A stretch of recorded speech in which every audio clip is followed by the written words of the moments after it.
श्री रामकृष्ण देव के उपदेश वचनामृत पृष्ठ क्रमांक 411 परिच्छेद 71 ईशान मुखोपाध्याय के मकान पर कर्मयोग। क्या चिरकाल तक कर्म करना पड़ेगा? दक्षिणेश्वर काली मंदिर में आरती का मधुर शब्द सुनाई दे रहा है। उसी के साथ प्रभाती राग से मंदिर की शहनाई बज रही है। श्री राम कृष्ण उठकर मधुर स्वर से नामोच्चारण कर रहे हैं। कमरे में जिन जिन देवियों और देवताओं के चित्र टंगे हुए थे, एक एक करके उन्हें प्रणाम किया। फिर पश्चिम वाले गोल बरामदे में जाकर भागीरथी के दर्शन किए और प्रणाम किया। भक्तों में भी कोई कोई वहां है। उन लोगों ने प्रातः कृत्य समाप्त करके क्रमशः श्री राम कृष्ण को आकर प्रणाम किया। राखाल श्री राम कृष्ण के साथ इस समय यही है। बाबूराम पिछली रात को आए हैं। मणि श्री राम कृष्ण के पास आज 14 दिन से है। आज बृहस्पतिवार है। अगहन की कृष्णा त्रयोदशी 27 दिसंबर 1883 ईस्वी सन। आज सवेरे ही स्नानादि समाप्त करके श्री राम कृष्ण कलकत्ता जाने की तैयारी कर रहे हैं। श्री राम कृष्ण ने मणि को बुलाकर कहा, आज ईशान के यहाँ जाने के लिए कहे गए हैं। बाबूराम जाएगा और तुम भी हमारे साथ चलना। मणि जाने के लिए तैयार होने लगे। जाड़े का समय है। सुबह 8 बजे का समय होगा। श्री राम कृष्ण को ले जाने के लिए नौबत खाने के पास गाड़ी आकर खड़ी हुई। चारों ओर फूल के पेड़ हैं, सामने भागीरथी। सब दिशाएं प्रसन्न जान पड़ती हैं। श्री राम कृष्ण ने देवताओं के चित्रों के पास खड़े होकर प्रणाम किया। फिर माता का नाम लेते हुए यात्रा करने के लिए गाड़ी पर बैठ गए। साथ बाबूराम और मणि है। उन्होंने श्री राम कृष्ण की बनात बनात की बनी हुई कान ढकने वाली टोपी और मसाले की थैली साथ ले ली, क्योंकि जाड़े का समय है। संध्या होने पर श्री राम कृष्ण बनात ओढ़ेंगे। श्री राम कृष्ण का मुखमंडल प्रसन्न है। सब रास्ता आनंद से पार कर रहे हैं। दिन के 9 बजे होंगे। गाड़ी कलकत्ते में आकर श्याम बाजार से होकर मछुआ बाजार में आकर खड़ी हुई। मणि ईशान का घर जानते थे। चौराहे पर गाड़ी फिराकर ईशान के घर के सामने खड़ी करने के लिए कहा। ईशान आत्मियों के साथ आदर पूर्वक सहास्य मुख श्री राम कृष्ण की अभ्यर्थना कर उन्हें नीचे वाले बैठक खाने में ले गए। श्री राम कृष्ण ने भक्तों के साथ आसन ग्रहण किया। कुशल प्रश्न हो जाने के बाद श्री राम कृष्ण ईशान के पुत्र श्री श के साथ बातचीत करने लगे। श्री श MA BL पास करके अलीपुर में वकालत कर रहे हैं। एंट्रेंस और AF की परीक्षाओं में विश्वविद्यालय में उनका प्रथम स्थान आया था। इस समय उनकी आयु लगभग 30 वर्ष की होगी। जैसा पांडित्य है वैसा ही विनय भी है। लोग उन्हें देखकर यह समझ लेते हैं कि ये कुछ नहीं जानते। हाथ जोड़कर श्री शाह ने श्री राम कृष्ण को प्रणाम किया। मणि ने श्री राम कृष्ण को उनका परिचय दिया और कहा, ऐसी शांत प्रकृति का मनुष्य दीख नहीं पड़ता। श्री राम कृष्ण श्री श के प्रति, क्यों जी, तुम क्या करते हो? श्री श, जी मैं अलीपुर जा रहा हूँ, वकालत करता हूँ। श्री राम कृष्ण मणि से, ऐसा आदमी और वकालत? श्री श से, अच्छा तुम्हें कुछ पूछना है? संसार में अनासक्त होकर रहना, क्यों? श्री श, परंतु कार्य के निर्वाह के लिए संसार में कितने ही अनुचित काम करने पड़ते हैं। कोई पाप कर्म कर रहा है, कोई पुण्य कर्म। यह सब क्या पहले के कर्मों का फल है? क्या यह करते ही रहना होगा? श्री राम कृष्ण। कर्म कब तक है? जब तक उन्हें प्राप्त न कर सको। उन्हें प्राप्त कर लेने पर सब चले जाते हैं, तब पाप पुण्य के पार जाया जाता है। फल आ जाने पर फूल चला जाता है, फूल दिख पड़ता है फल होने के लिए।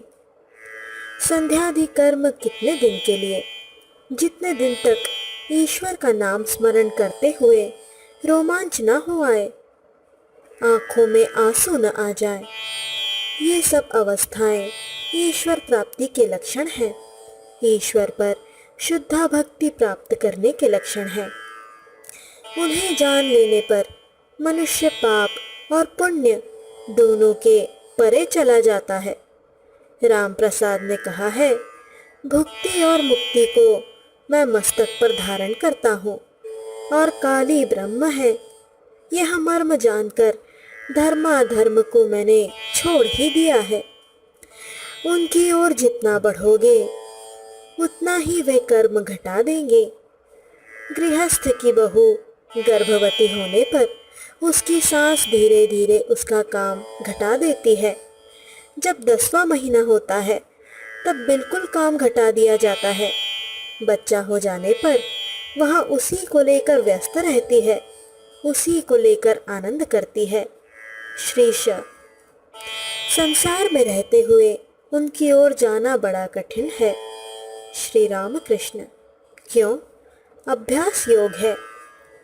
उस देश में बढ़ई की औरतें चिवड़ा बेचती हैं। वे कितनी और ध्यान देकर कितने काम संभालती है। सुनो, एक तो ढेंकी चल रही है, हाथ से वह धान सरका रही है, और एक हाथ से बच्चे को गोद में लेकर दूध पिला रही है। ऊपर के जो खरीदार आते हैं उनसे मोल तोल कर रही है। इधर ढेंकी का काम भी चल रहा है। खरीदार से कहती है, तो तुम्हारे ऊपर जो बाकी पैसे हैं वे सब दे जाना, तब और चीज ले जाना। देखो, लड़के को दूध पिलाना, ढेंकी चल रही है उसमें धान सरकाना और कूटे हुए धान निकालना, और इधर खरीदार के साथ बातचीत करना, ये सब एक साथ कर रही है। इसे ही अभ्यास योग कहते हैं। परंतु उसका 15 आना मन ढेंकी पर लगा हुआ है, क्योंकि कहीं ऐसा ना हो कि ढेंकी हाथ पर गिर जाए, और एक आना मन लड़के को दूध पिलाने और खरीदार से बातचीत करने में है। इस तरह जो लोग संसार में हैं, उन्हें 15 आना मन ईश्वर को देना चाहिए। न देने से सर्वनाश हो जाएगा, काल के हाथ पड़ना होगा, और एक आने से दूसरा काम करो। श्री राम कृष्ण। ज्ञान हो जाने पर संसार में रहा जा सकता है, परंतु पहले तो ज्ञान लाभ करना चाहिए।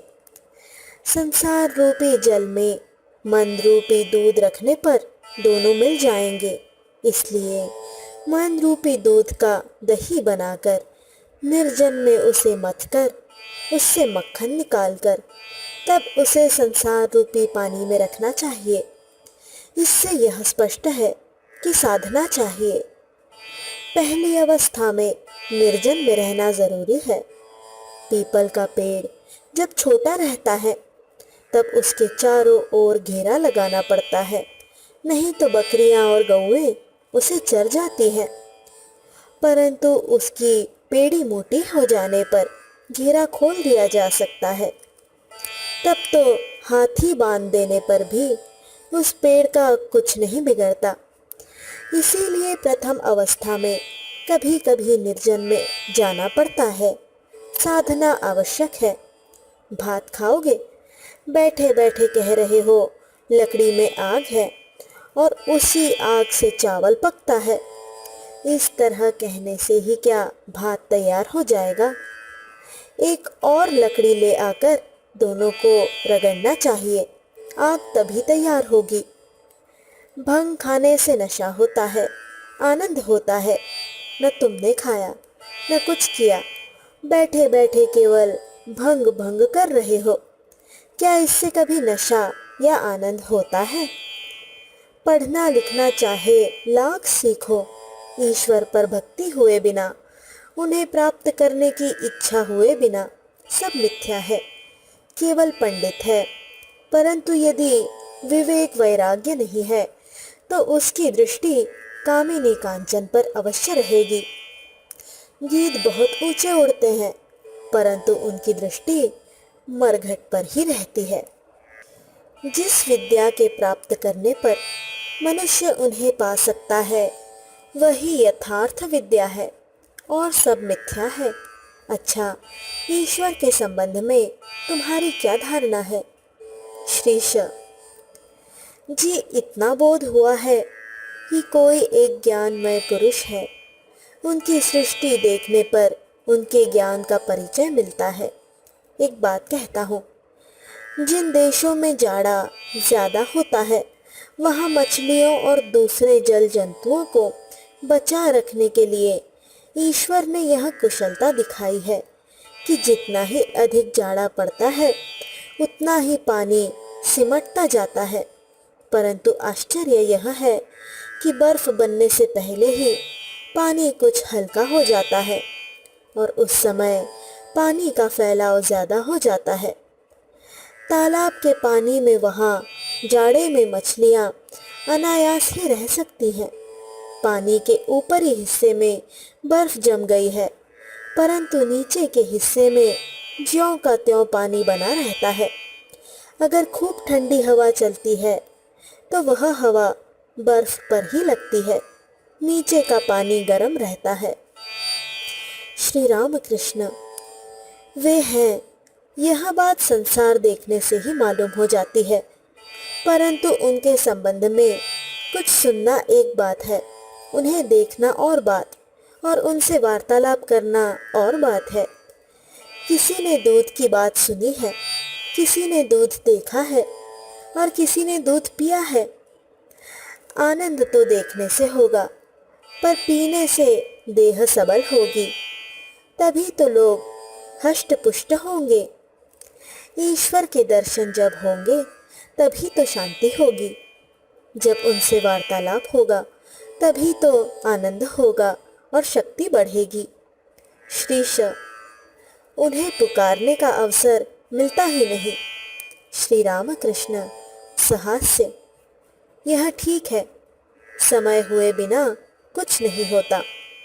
किसी लड़के ने सोने के पहले अपनी माँ से कहा था, माँ जब मुझे टट्टी की इच्छा हो तब उठा देना।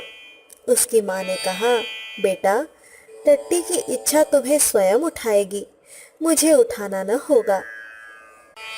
जिसे जो कुछ देना चाहिए, यह उनका पहले से ही ठीक किया हुआ है। घर की एक पुरखिन अपनी बहुओं को एक बर्तन से नापकर चावल बनाने के लिए देती थी, पर उतना चावल उन लोगों के लिए कम पड़ता था। एक दिन वह नापने वाला बर्तन फूट गया। इससे बहुएं बहुत खुश हुई, पर उस पुरखिन ने कहा, तुम्हारे नाचने कूदने या खुशी मनाने से क्या हुआ? मैं चावल अपनी मुट्ठी से नाप सकती हूँ, मुझे अंदाज मालूम है। श्रीश क्या करोगे पूछते हो? उनके श्री चरणों में सब कुछ समर्पित कर दो, उन्हें आम मुख्तियारी दे दो, वे जो कुछ अच्छा समझे करें। बड़े आदमी पर अगर भार दे दिया जाए तो वह कभी बुराई नहीं कर सकता। साधना की भी आवश्यकता है, परंतु साधक दो तरह के होते हैं। एक तरह के साधकों का स्वभाव बंदर के बच्चे जैसा होता है, दूसरे तरह के साधक का बिल्ली के बच्चे जैसा। बंदर का बच्चा किसी तरह खुद अपनी माँ को पकड़े रहता है। इसी तरह कोई साधक सोचता है, हमें इतना जप करना चाहिए, इतनी देर तक ध्यान करना चाहिए, इतनी तपस्या करनी चाहिए, तब कहीं ईश्वर मिलेंगे। इस तरह के साधक अपने प्रयत्न से ईश्वर प्राप्ति की आशा रखते हैं, परंतु बिल्ली का बच्चा खुद अपनी माँ को नहीं पकड़ सकता। वह पड़ा हुआ बस म्यू म्यू करके पुकारता है। उसकी माँ चाहे जो करे। उसकी माँ कभी उसे बिस्तर पर ले जाती है, कभी छत पर लकड़ी की आड़ में रख देती है और कभी उसे मुंह में दबाकर यहाँ वहाँ रखती फिरती है। यह स्वयं अपनी माँ को पकड़ना नहीं जानता। इसी तरह कोई कोई साधक स्वयं हिसाब करके साधन भजन नहीं कर सकते कि इतना जप करूँगा, इतना ध्यान करूँगा। वह केवल व्याकुल होकर रो रो कर उन्हें पुकारता है। उसका रोना सुनकर वे फिर रह नहीं सकते, आकर दर्शन देते हैं। ईश्वर करता है, तथापि कर्मों के लिए जीव उत्तरदायी है। दिन चढ़ाया है। घर के मालिक ने भोजन के लिए घर में कच्ची रसोई का सामान तैयार कराया है। वे बड़े व्यस्त हैं। वे घर के भीतर जाकर भोजन का प्रबंध कर रहे हैं। दिन बहुत हो गया है, इसीलिए श्री रामकृष्ण भोजन के लिए जल्दी कर रहे हैं। वे उसी कमरे में टहल रहे हैं। मुख पर प्रसन्नता झलक रही है। कभी कभी केशव कीर्तनिया से वार्तालाप कर रहे हैं। केशव कीर्तनिया वही करण है और वही कारण है। दुर्योधन ने कहा था, त्वया ऋषिकेश हृदि स्थितेन यथा नियुक्तोस्मि तथा करोमि। श्री रामकृष्ण सहास्य। हाँ, वही सब कराते हैं। यहाँ ठीक है, करता वही है। मनुष्य तो यंत्र स्वरूप है। और यह भी ठीक है कि कर्मफल भी है। मिर्च खाने पर पेट जलता रहेगा। पाप करने से उसका फल अवश्य भोगना होगा। जिसे सिद्धि हो गई है, जिसने ईश्वर को पा लिया है, वह फिर पाप नहीं कर सकता। उसके पैर बेताल नहीं पड़ते। जिसका सधा हुआ गला है, उसके स्वर में सारे गम बिगड़ने नहीं पाता। भोजन तैयार है। श्री रामकृष्ण भक्तों के साथ मकान के भीतर गए और उन्होंने आसन ग्रहण किया। ब्राह्मण का मकान है। व्यंजन कई तरह के तैयार कराए गए हैं। ऊपर से अनेक प्रकार की मिठाइयाँ भी लाई गई हैं। दिन के 3 बजे का समय होगा। भोजन के बाद श्री रामकृष्ण ईशान के बैठक खाने में आकर बैठे। पास में श्री श और मास्टर बैठे हैं। श्री रामकृष्ण श्री श के साथ फिर बातचीत करने लगे। श्री रामकृष्ण, तुम्हारा क्या भाव है, सोहम या सेव्य सेवक? संसारियों के लिए सेव्य सेवक का भाव बहुत अच्छा है। सब सांसारिक काम तो कर रहे हैं। ऐसी अवस्था में मैं वही हूँ, यह भाव कैसे आ सकता है? जो कहता है मैं वही हूँ, उसके लिए तो संसार स्वप्नवत है। उसका अपना शरीर और मन भी स्वप्नवत है। उसका मैं भी स्वप्नवत है। अतएव संसार का काम वह नहीं कर सकता। इसीलिए सेव्य सेवक भाव, दास भाव बहुत अच्छा है। दास भाव हनुमान का था। श्री राम से हनुमान ने कहा था, राम, कभी तो मैं सोचता हूँ तुम पूर्ण हो, मैं अंश हूँ। तुम प्रभु हो, मैं दास हूँ। और जब तत्व का ज्ञान हो जाता है, तब देखता हूँ मैं ही तुम हूँ और तुम ही मैं हो। तत्व ज्ञान के समय सोहम हो सकता है, परंतु वह दूर की बात है। श्रीश, जी हाँ, दास भाव से आदमी निश्चिंत हो जाता है।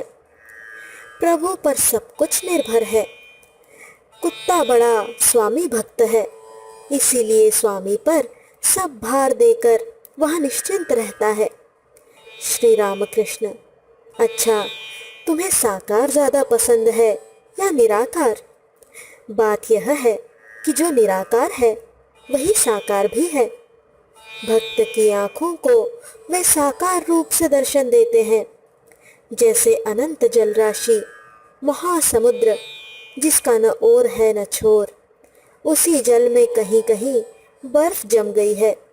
ज्यादा ठंडक पहुंचने पर पानी जमकर बर्फ हो जाता है।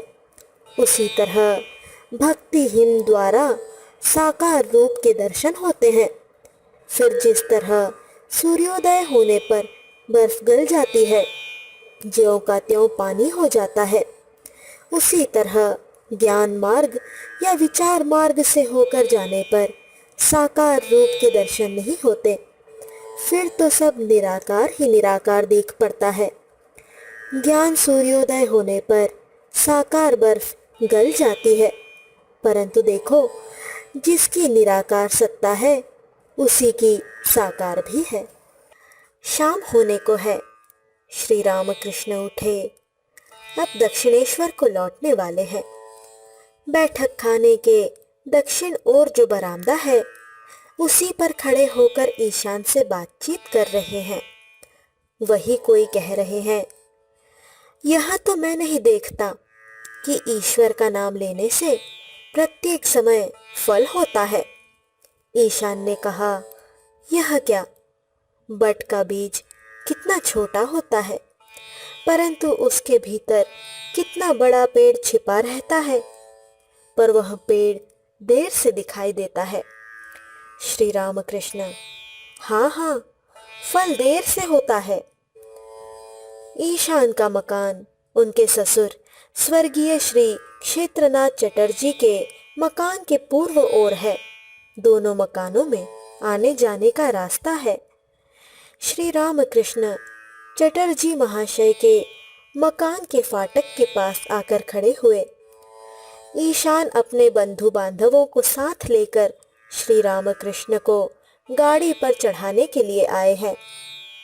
श्री रामकृष्ण ईशान से कह रहे हैं, तुम संसार में ठीक पांकाल मछली की तरह हो। वह रहती तो है तालाब के बीच में, पर उसकी देह में कीट छू नहीं जाती। माया के इस संसार में विद्या और अविद्या दोनों ही है। परम हंस वह है जो हंस की तरह दूध और पानी के एक साथ रहने पर भी पानी छोड़कर दूध निकाल लेता है। चींटी की तरह बालू और चीनी के मिले रहने पर भी बालू में से चीनी निकाल ले सकता है। समन्वय और निष्ठा भक्ति, अपराध और ईश्वर कोटि। शाम हो गई है। श्री रामकृष्ण भक्त रामचंद्र के घर आए हुए हैं। यहाँ से होकर दक्षिणेश्वर जाएंगे। रामचंद्र के बैठक खाने को आलोकित करते हुए भक्तों के साथ श्री रामकृष्ण बैठे हुए हैं। श्री महेंद्र गोस्वामी से बातचीत कर रहे हैं। गोस्वामी जी उसी मोहल्ले में रहते हैं। श्री रामकृष्ण इन्हें प्यार करते हैं। जब श्री रामकृष्ण रामचंद्र के यहाँ आते हैं तब गोस्वामी जी आकर इनसे मिल जाया करते हैं। श्री रामकृष्ण, वैष्णव शाक्त सबके पहुंचने की जगह एक है, परंतु मार्ग और है। जो सच्चे वैष्णव है वे शक्ति की निंदा नहीं करते। गोस्वामी सहास्य, हर पार्वती हमारे माँ बाप हैं। श्री रामकृष्ण सहास्य, थैंक यू, माँ बाप हैं। गोस्वामी, इसके सिवाय किसी की निंदा करने से, खासकर वैष्णवों की निंदा करने से अपराध होता है। वैष्णव अपराध, सब अपराधों की क्षमा है, परंतु वैष्णव अपराध की क्षमा नहीं है। श्री रामकृष्ण, अपराध सबको नहीं होता। जो ईश्वर कोटि है उनको अपराध नहीं होता। जैसे श्री चैतन्य सदृश अवतारी पुरुषों को।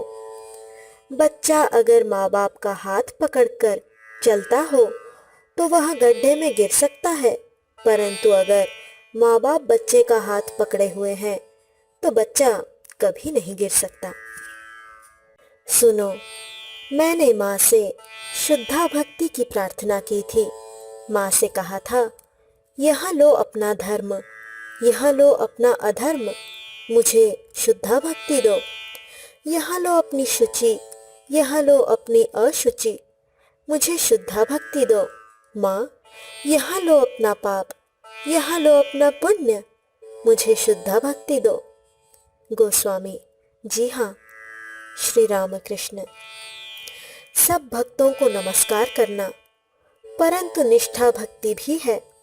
सबको प्रणाम तो करना, परंतु हृदय का उमड़ता हुआ प्यार एक ही पर हो, इसी का नाम निष्ठा है। राम रूप के सिवाय और कोई रूप हनुमान को न भाता था। गोपियों की इतनी निष्ठा थी कि उन्होंने द्वारका में पगड़ी वाले श्री कृष्ण को देखना ही न चाहा। स्त्री अपने देवर जेठ आदि को पैर धोने के लिए पानी और बैठने को आसन आदि देकर सेवा करती है, परंतु पति की जैसी सेवा करती है वैसी वह किसी दूसरे की नहीं करती। पति के साथ उसका संबंध कुछ दूसरा है। रामचंद्र ने कुछ मिठाइयाँ देकर श्री राम कृष्ण की पूजा की। अब वे दक्षिणेश्वर जाने वाले हैं। मणि से उन्होंने बनात लेकर शरीर ढक लिया और टोपी पहन ली। अब भक्तों के साथ वे गाड़ी पर चढ़ने लगे। रामचंद्र आदि भक्त उन्हें चढ़ा रहे हैं। मणि भी गाड़ी पर बैठे, वे भी दक्षिणेश्वर लौट जाएंगे।